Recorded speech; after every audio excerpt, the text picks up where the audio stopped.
Leemos, hermanos, por favor, Juan 14, del 18 al 21. Dice la palabra de Dios así: No os dejaré huérfanos, vendré a vosotros. Todavía un poco y el mundo no me verá más, pero vosotros me veréis, porque yo vivo. Vosotros también viviréis. En aquel día vosotros conoceréis que yo estoy en mi Padre, y vosotros en mí, y yo en vosotros. El que tiene mis mandamientos y los guarda, ese es el que me ama. Y el que me ama será amado por mi Padre, y yo le amaré y me manifestaré a él. Oremos, hermanos, por favor. Padre Santo, gracias, Señor, te damos nuevamente por este nuevo día. Estamos, Señor, a punto de recibir tu palabra, Señor, y rogamos en el nombre de Jesús que prepares nuestros corazones. Queremos recibirla, Señor, con amor, con humildad y con mansedumbre, como tú nos has enseñado en la persona de Jesús. Pero, Padre, yo como un instrumento tuyo que tú me permites ser con este privilegio y esta bendición, pido de tu dirección con tu Santo Espíritu. Sea, Señor, iluminado por ti, sea guiado, instruido, Señor, por Él, para que yo pueda proclamar palabra tuya, Señor, que edifique los corazones de cada uno de nosotros. Que tu palabra, Señor, prospere en cada uno de nuestras vidas. Que podamos compartir y, Señor, convertirnos en no solamente oidores, sino hacedores de tu palabra. Permítanos, Señor, que todo nuestro ser esté atento. Abre nuestros ojos espirituales, Señor, y te pedimos, por favor, Padre, que esta palabra, Señor, que hoy tienes para cada uno de nosotros, también la podamos compartir con mi familia, con mis hermanos que hoy día no se conectaron, con aquellos con quien tú me pongas, Señor, en el camino para poder compartir, Señor, y ser de bendición. Y que tu palabra, Señor, no se detenga, Señor, sino que siga siendo prosperada, Señor, en cualquier corazón que tú así lo permitas. Por favor, Padre, queremos rogarte que nos use, Señor, usa nuestras vidas y permítanos recibir esta palabra con amor, con humildad y con mansedumbre. En el nombre de Cristo Jesús. Amén. Amén. Muy bien, hermanos, pues seguimos ahorita con este tema general del carácter de la iglesia. Y el domingo pasado, pues hablamos acerca de las situaciones cuando perdemos el ánimo, cuando hay circunstancias diferentes que nos orillan a desmayar, a desfallecer y nos hacen sentirnos sin aliento. Y vimos las maneras de cómo recuperar el ánimo, cómo recobrar ese ánimo y ese aliento. Y hablar del carácter de la iglesia, hermanos, en general, es hablar, digamos, no solamente como iglesia, como misión en la cuestión del edificio, no solamente como el pueblo de Dios, sino el carácter de la iglesia como la común unidad, la unidad entre esos congregantes, entre esos hermanos, entre ese pueblo de Dios. Y es importante, hermanos, para poder hablar del carácter de la iglesia, poder diferenciar entre lo que es carácter y temperamento. Primeramente, hermanos, temperamento se los voy a compartir así y dice la definición, usted lo podrá buscar en cualquier diccionario. Vamos a hacer esto para que tengamos una comprensión un poquito más clara de lo que es temperamento. Temperamento es la intensidad individual de los afectos psíquicos del ser humano, es decir, una estructura dominante del humor, de las motivaciones, con la que, digamos, el hombre interactúa con su entorno, con el entorno. Podemos definirlo así, es la manera natural con la que el hombre interactúa en el entorno. Ese es el temperamento. La manera natural, o sea, dominante, la manera, la estructura dominante, lo que domina en el hombre y con la cual el ser humano interactúa en su entorno. Ese es el temperamento. Durante el transcurso de nuestra vida, de nuestro vivir, hermanos, también vemos que hay diferentes circunstancias que enfrentamos y ante ellas reaccionamos de diferente manera. Quizás podemos ver que en el transcurso de nuestro vivir pueden darse circunstancias en las que podemos reaccionar por incomodidad, por inconformidad, con preocupaciones, con aflicciones también. Pero en común, todas estas cosas, hermanos, para nosotros son cargas que llevamos. Y en la palabra de Dios encontramos que Jesús, precisamente Jesús, Él da alivio, nos brinda alivio para esas cargas. Sin embargo, en muchas ocasiones, hermanos, nosotros no sentimos ese alivio de esa carga, porque sentimos que esas cargas nos oprimen tanto el peso, ese peso nos oprime, ese peso es tan fuerte que no podemos llevarlo, y quizás estemos ejerciendo nuestros propios impulsos, nuestras propias, a nuestra manera, enfrentando las cosas, estemos llevando solos la carga. El día de ayer compartí con ustedes algún canto que dice que mi yugo es fácil y ligera mi carga, ¿no? Y hace algunos meses, hermanos, compartimos acerca de los temperamentos. Estando todavía de manera presencial en la misión, hablamos de los temperamentos del ser humano. Y quiero compartirlos de manera muy breve, a manera de resumen, para que podamos identificarlos, ¿no? Ahorita que estamos con nuestra esposa o con la familia, y ver que esto nos puede ayudar mucho a tener una buena comunicación en la familia y evitarnos muchas discusiones, muchos conflictos en la familia, pero también en la vida de la iglesia. Hay 4 temperamentos, hermanos, que como todos conocemos, está el temperamento colérico, el temperamento sanguíneo, el temperamento flemático y el temperamento melancólico. Son 4 temperamentos, entonces decimos que es colérico, sanguíneo, flemático y melancólico. Son 4 temperamentos. Voy a ir definiendo uno por uno de manera muy breve, así para que nos quede muy grabado en el corazón y podamos primeramente identificar qué temperamento puedo tener yo. El colérico es aquel que es de mecha corta, que es muy impulsivo. Cualquier cosita y nos prendemos y nos enojamos por cualquier cosita que se nos diga, se nos comparta o escuchemos, y somos de mecha muy corta. Nos enojamos, tenemos ese impulso luego a reaccionar de esa manera. Es el colérico. El sanguíneo es aquel que tiene su humor muy variable. A veces está de buenas, a veces está de malas, a veces tranquilo, ni uno ni otro. Y pues para atinarle, pues quién sabe, ¿verdad? Pero es muy variable su temperamento. El flemático es aquel, hermanos, que demora mucho en la toma de decisiones. Aquel que es apático, que se muestra como con desinterés. Ese es el flemático, que demora en tomar decisiones, que no tiene iniciativa, que muestra un poco de apatía, de desinterés frente a las circunstancias. Es el flemático. Y el melancólico, hermanos, es aquel que es triste, que es soñador, pero también que es sensible, que todo se lo toma a pecho. Entonces, son estos los 4 temperamentos, hermanos, que tenemos como ser humano, como seres humanos.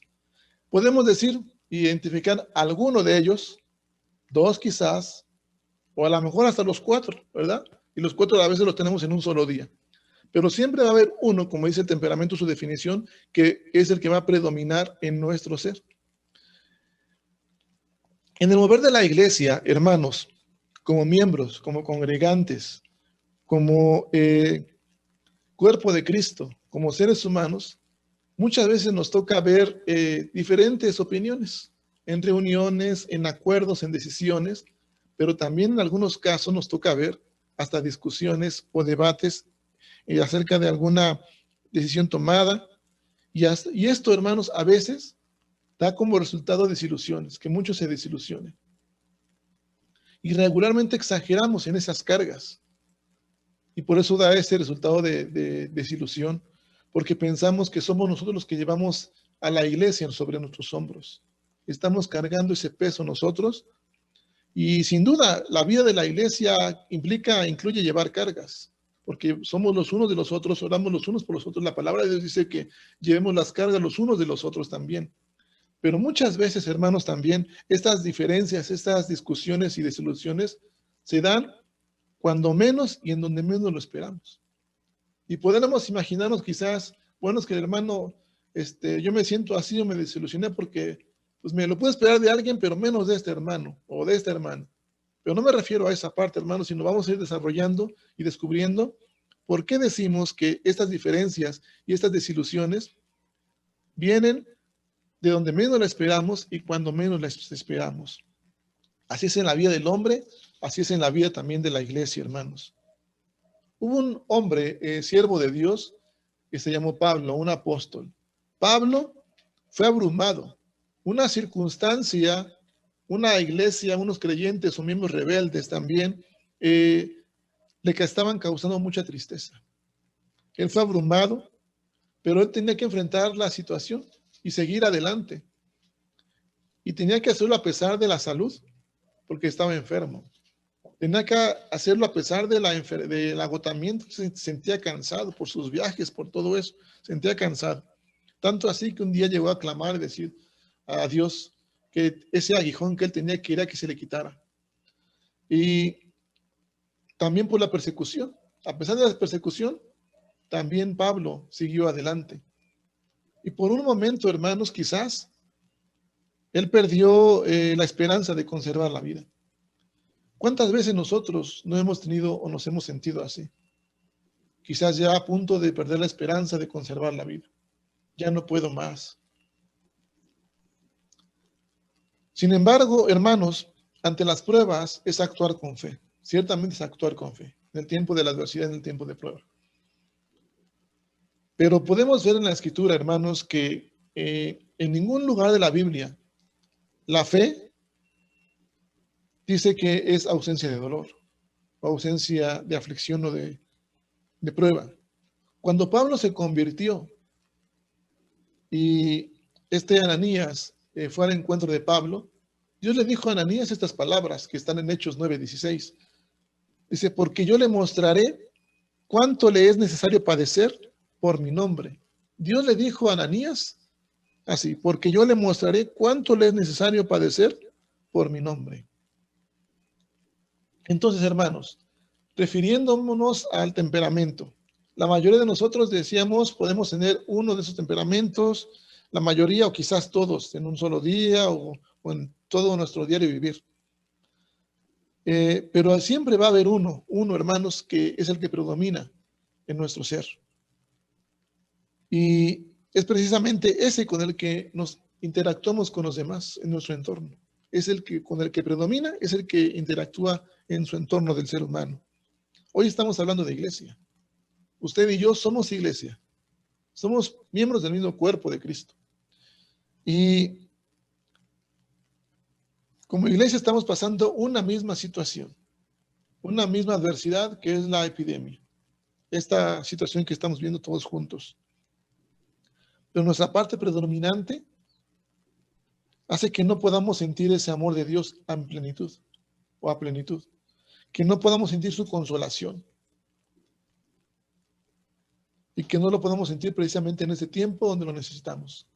Porque ejercemos o interactuamos en base a ese temperamento. Se origina la raíz, que es la epidemia. Empezó en aquel país del Occidente Oriente, en China. ¿Y quién pensaría que llegaría hasta México? Se hace un cambio de modalidad y se dice que son 40 días. Váyanse en cuarentena 40 días mientras pasa la epidemia. ¿Quién iba a pensar que los 40 días se iban a convertir en más de medio año? Quizás un poquito más. Tenemos el anhelo de regresar pronto a la casa de Dios. Tenemos el anhelo de reaperturar. Pero también vemos que hay iglesias que ya han reaperturado o que quizás nunca cerraron. Y a veces nuestra postura ante ellos es la siguiente. Entonces, ¿dónde está nuestra fe? Actuar por fe, claro. Pero siempre preguntamos, si no aperturamos, entonces, ¿dónde está nuestra fe?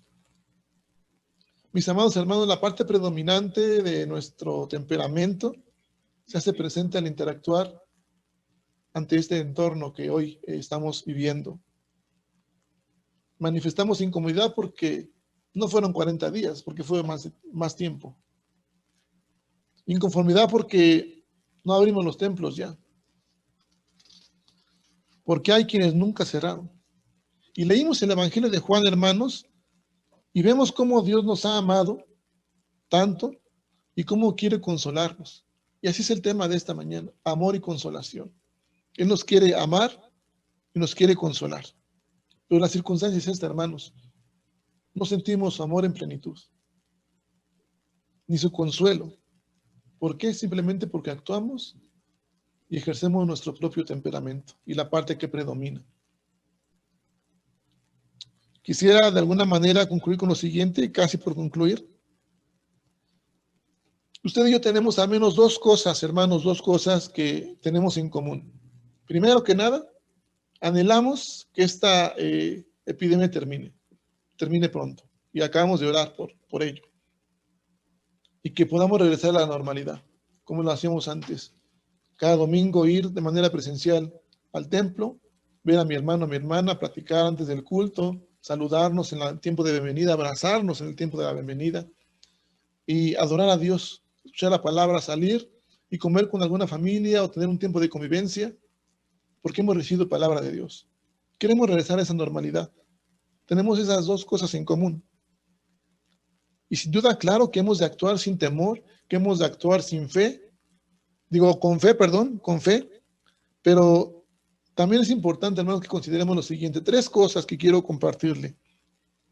Primeramente, la naturaleza de la iglesia.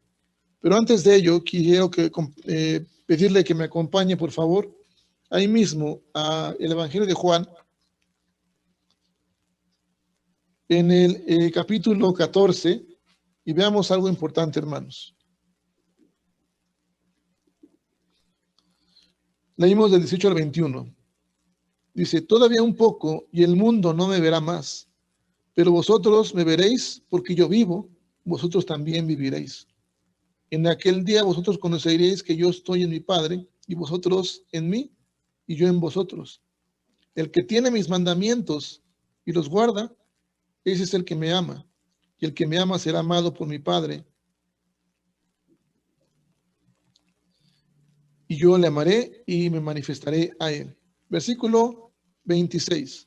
Mas el Consolador, el Espíritu Santo, a quien el Padre enviará en mi nombre, él os enseñará todas las cosas y os recordará todo lo que yo os he dicho.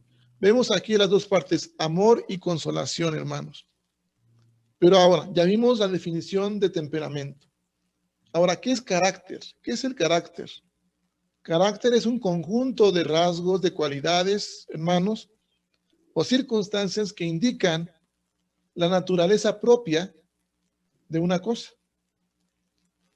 Es decir, es la manera natural o la manera la manera de pensar, de actuar de una persona o una colectividad. Es el carácter. Esta manera se va a distinguir de la de los demás. Es decir, que es la naturaleza propia, rasgos, cualidades de su propia naturaleza. Si hablamos entonces del carácter de la iglesia, hablamos de su naturaleza de la iglesia, que va a ser algo, una cualidad de la cual se va a distinguir su manera de pensar, su manera de actuar, en este caso de la congregación, de la iglesia, y se va a distinguir de la de los demás. Cuando vemos, hermanos, entonces, ahora, el por qué nosotros a veces actuamos en base a nuestro propio temperamento, es porque a veces estamos ejerciendo esa cosa que predomina, pero no estamos dándole lugar a la naturaleza que somos como miembros de la iglesia. La naturaleza de la iglesia, en primer lugar, hermanos, es que es divina. Proviene de Dios. Y Dios es un ser que es un Dios trino y uno. Nos muestra la unidad, nos ejemplifica la unidad. Y Cristo es la cabeza de la iglesia. Nosotros somos sus miembros y somos todos miembros del mismo cuerpo. Hoy quiero pedirle que me acompañe a la primera carta del apóstol Pablo a Corintios, capítulo 12, y permítame leer del versículo 13 al versículo 18. Por favor, hermanos, 12 del 13 al 18 lo voy a leer yo, dice la palabra de Dios. Porque por un solo espíritu fuimos todos bautizados en un cuerpo, sean judíos o griegos, sean esclavos o libres, y a todos se nos dio a beber de un mismo espíritu. Además, el cuerpo no es uno solo, un solo miembro, sino muchos. Si dijera el pie, porque no soy mano, no soy del cuerpo, por eso no será del cuerpo. Y si dijera la oreja, porque no soy ojo, no soy del cuerpo, por eso no será del cuerpo. Si todo el cuerpo fuese ojo, ¿dónde estaría el oído?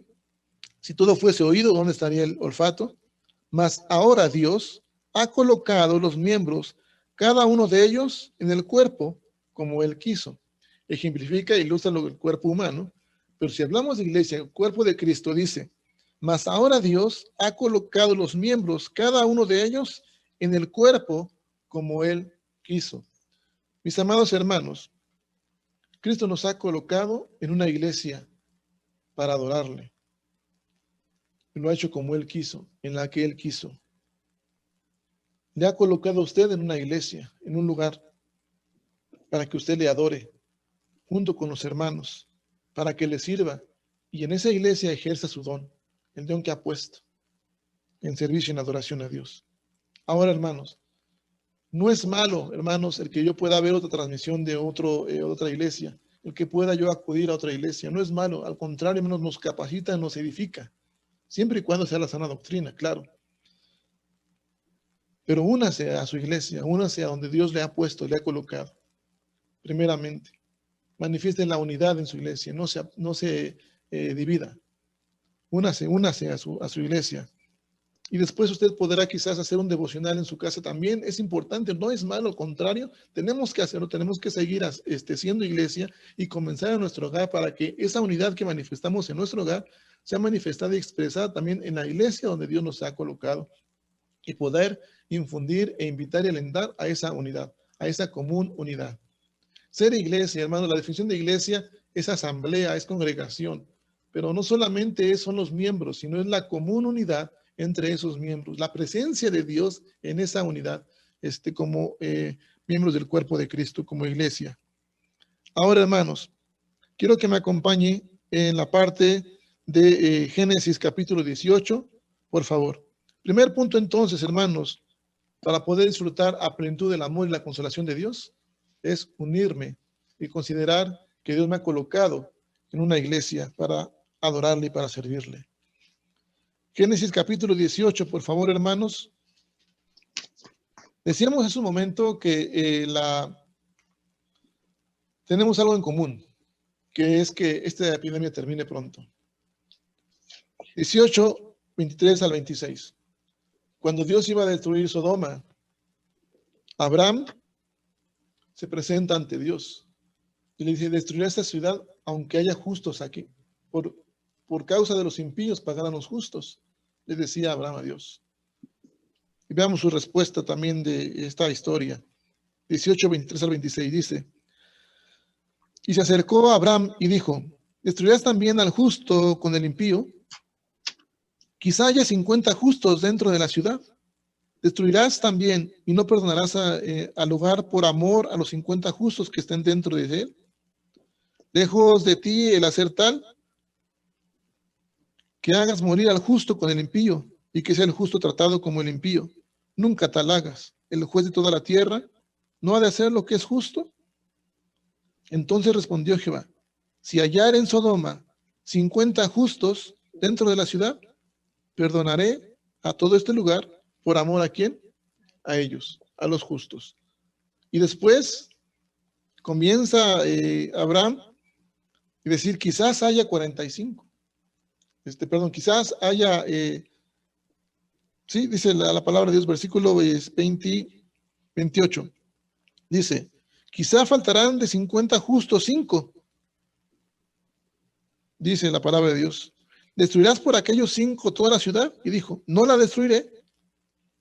Y así volvió a hablar hasta que quedaron solamente 10. Y la promesa de Dios era que él no iba a destruir la Sodoma por amor a quién? A esos justos. Segundo punto, hermanos. Dios quiere sanar su tierra. Dios quiere librarnos. Sin embargo, hermanos, desea ver a su iglesia unida. En Segunda de Crónicas vemos también, si se me llama mi pueblo, si invocar en mi nombre en este lugar, dice, se arrepentirán de sus malos caminos, yo sanaré su tierra, dice la palabra, dice Dios. De manera que, hermanos, no solamente es considerar que Dios nos ha colocado en un lugar para adorarle y para servirle, es no apartarnos. Y si lo hemos hecho, si nos hemos alejado, pedir perdón y recordar que por amor Dios nos perdona. Y por ese amor Dios va a sanar su tierra. Por último, hermanos, ciertamente cuando hay una adversidad, cuando hay una prueba, cuando hay aflicción, es actuar con fe y se actúa con fe. Pero también, hermanos, cuando vemos un mal venir, así como se pasó con José, Dios ese mal lo encamina bien y lo hace con un propósito, que es el mantener en vida a muchos. Nuestro compromiso como iglesia es cuidar de la grey, cuidar de la vida de los hermanos, cuidar de su iglesia. Actuar con fe, sí, pero actuar con fe, hermanos, es ejercer la fe. ¿Y qué es ejercer la fe? Hebreos 11:1 dice que es pues la fe la certeza de lo que se espera, la convicción de lo que no se ve, lo que no vemos. Hoy quizás no vemos que esta epidemia termine. Hoy quizás no vemos que haya sanidad. Quizás no vemos que haya sustento en la casa. Quizás estoy desempleado, desempleada. Quizás no veo que Dios me provea. Pero hay que esperar. Todo es perseverancia. Romanos 8:24 dice que en esperanza fuimos salvos. Porque la esperanza que se ve no es esperanza. Porque si se ve, pues entonces, ¿qué esperamos? ¿Verdad? Y todo es esperanza, hermanos. Todo es esperanza, es perseverar. Pero mientras esperamos, mientras estamos en ese proceso, sentir cómo el Padre nos ama, cómo nos abraza y cómo nos consuela en ese tiempo. Leímos en Juan, termino con esto, hermanos, Juan 14.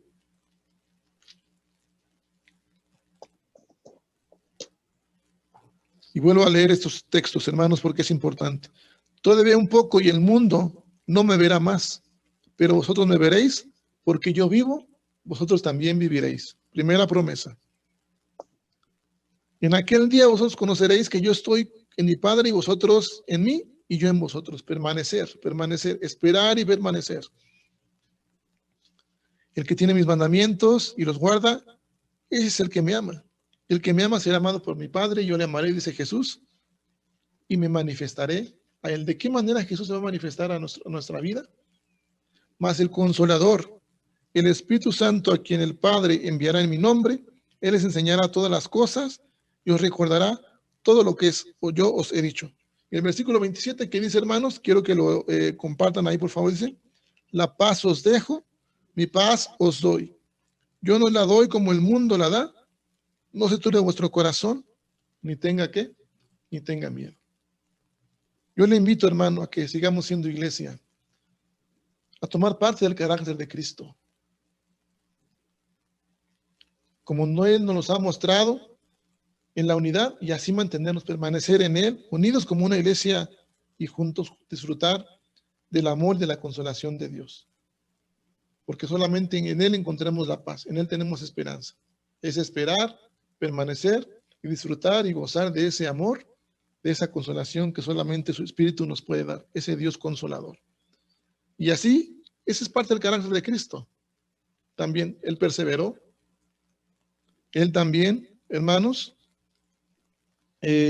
permaneció en el Padre, pero también disfrutó de su gloria. Él está hoy día sentado a la diestra del Padre.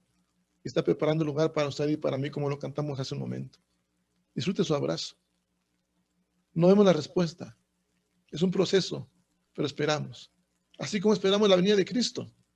Es un tiempo de espera. Esperamos la redención. Aquellos que quizás han muerto también, esperan también la resurrección y la redención del cuerpo. Esperemos, hermanos, confiadamente. Es el tiempo de Dios. Y en su tiempo Dios da la respuesta. Y cuando da la respuesta es porque traerá paz a nuestro corazón.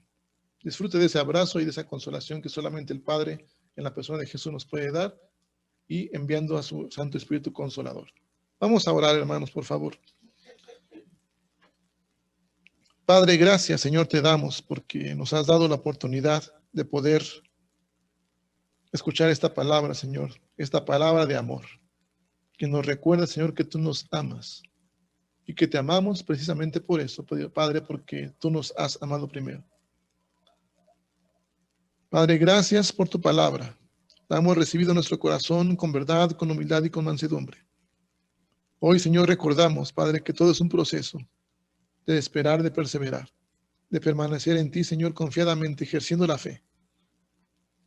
Quizás no vemos, Padre Santo, la respuesta, Pero eso no quiere decir que te hayas alejado de nosotros, sino que tú estás trabajando en nuestra vida, Señor. Estás preparando nuestros corazones, Señor, para recibir esa preciosa paz, esa respuesta que tienes para nuestra vida. Hoy, Señor, anhelamos sanidad para nuestro hermano Abel. Esperamos, Señor, confiadamente en ti, en tu respuesta perfecta, Señor, en tu tiempo perfecto y en tu voluntad. Padre, esperamos la recuperación total de nuestra hermana Cristi. Señor, es un proceso. Oramos, Señor, a ti por ello y confiadamente esperamos, Señor. Esperamos, Padre Santo, también que nuestros hermanos que padecen duelo sean confortados y fortalecidos y consolados, abrazados por ti, Señor.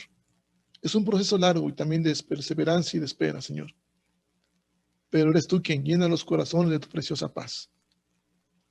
Y Padre, de manera común, en ese mismo sentir, esperamos, Padre, que esta epidemia termine y que nos permita regresar, Señor, a una nueva normalidad. Es un tiempo de perseverancia y confiamos que será pronto, Señor. Es el anhelo de nuestro corazón, pero esperamos en ti, en tu voluntad y en tu tiempo perfecto. Mientras, Señor, permítenos gozar de tu consolación, de tu amor, que nuestros corazones estén tranquilos y llenos de tu preciosa paz. En este proceso, Padre, podamos ser abrazados por ti.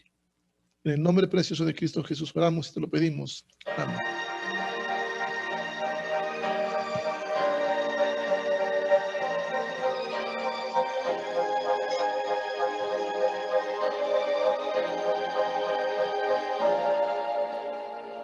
Día tan grande no puedo olvidar, día de gloria sin par. Cuando en tinieblas al verme andar, vino a salvarme el Señor. Gran compasión tuvo Cristo de mí, de gozo y paz me llenó. Quitó las sombras, oh gloria, su nombre en la noche y día cambió. Dios descendió, de gloria me llenó. Cuando Jesús por gracia me salvó, fui ciego, me hizo ver y en él renacer. Dios descendió y de gloria me llenó. Nací de nuevo en virtud de Jesús, a la familia de Dios. Justificado por Cristo el Señor, gozo la gran redención. Bendito sea mi Padre y Dios, que cuando vine con fe, fui adoptado por Cristo el amado, glories por siempre daré. Dios descendió, de gloria me llenó. Cuando Jesús por gracia me salvó, fui ciego, me hizo ver y en él renacer. Descendió y de gloria me llenó.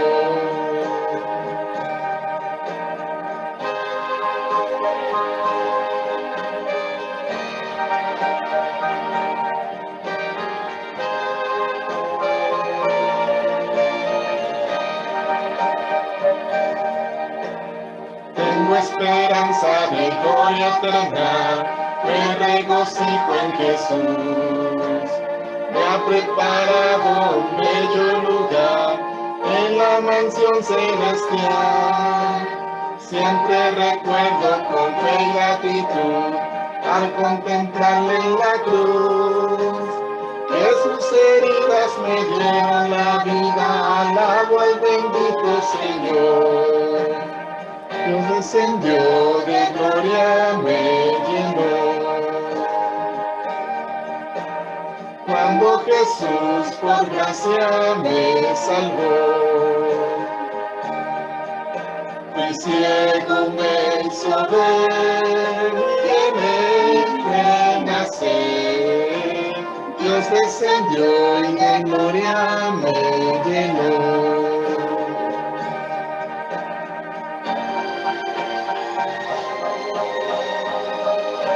Ahora, Padre, reconocemos que la bendición únicamente proviene de ti. Y yo solamente como instrumento tuyo la comparto a mis hermanos. Aquella palabra que tú dijiste, Señor, a Moisés, que dijera Aarón para bendecir a los hijos de Israel. Amados hermanos, que Jehová les bendiga y les guarde. Que Jehová haga resplandecer su rostro sobre ustedes. Tenga de ustedes misericordia en sus corazones, en la de sus familias, en la de los suyos, en todo el pueblo de Dios. Ponga de su bendita y preciosa paz desde ahora y para siempre, en el nombre de Cristo Jesús. Amén.